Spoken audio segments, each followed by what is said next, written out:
நல்லா ஆவி பறக்க வெந்துருச்சு. பாலும் காய்ச்சியாச்சு. ஸ்கூல் விட்டு குழந்தைங்க எவ்வளோ நேரம் ஆச்சு வந்து. இந்த சுமதி என்ன பண்ணுறா? எப்போ டைனிங் டேபிள் கூட்டிகிட்டு வர சொல்லிட்டு ஒரு குரல் கொடுக்க சொன்னேன், இன்னும் கூட்டிகிட்டு வரல. ஏமா சுமதி, எங்கம்மா இருக்க? குழந்தைங்கள கூட்டிகிட்டு வாமா. நீயே இங்கே தானே வந்தா? எங்கே போனா? சரி மேலே போய் பார்ப்போம். இந்த ரூம் பூட்டிதான் இருக்கும். இப்போ என்ன தொண்டைக்கு ஒரு வாடியா இருக்குல்டா போல.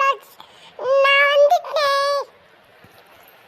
ரியா யா ரியா எங்கடி கேக்கு? பயமாகுடி. ரியா ரியா. அப்பாடா, நம்ம கூப்பினதை யாருமே பார்க்கல. நல்ல வேலை இங்க யாரும் இல்லை. இவளை உள்ள வச்சு பூட்டியாச்சு.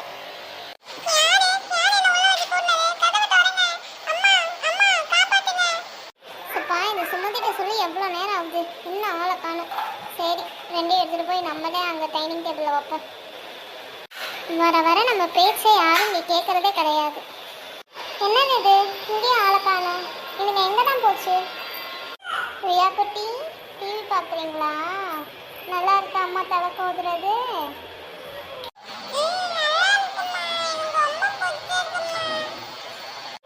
ஓ, ரியா இங்கே தான் இருக்காளாக்கா? கனி எங்க? ரியா கூட விளையாண்டுட்டு இருப்பாதானே நான் நினைச்சேன். கனி இங்க இல்லையே சுமதி. ரியா மட்டும் தான் இங்க இருந்தா, டிவி பார்த்துட்டு இருந்தா. அதனால தான் நான் வந்து ரியா பக்கத்துல உட்காந்தேன். ஒருவேளை கிச்சன்ல அத்தை கூட இருப்பாளோ? ஆமா, அங்க இருந்தாலும் இருப்பா. இருங்க, நான் போய் பார்க்குறேன். சுமதி, உங்ககிட்ட எப்ப சொன்னேன் குழந்தைங்க ரெண்டையும் அங்க டைனிங் டேபிள் கூட்டிட்டு வான்னு? புட்டு அவிச்சு வச்சு பால் காய்ச்சி வச்சாச்சு. எத்தனை சவுண்டு கொடுக்கறது? ஏன் வரமாட்டீங்க யாருமே? டிவி என்ன சாயந்தரம் ஆனால் போடாதீங்க போடாதீங்கன்னு சொன்னால் கேட்குறீங்களா?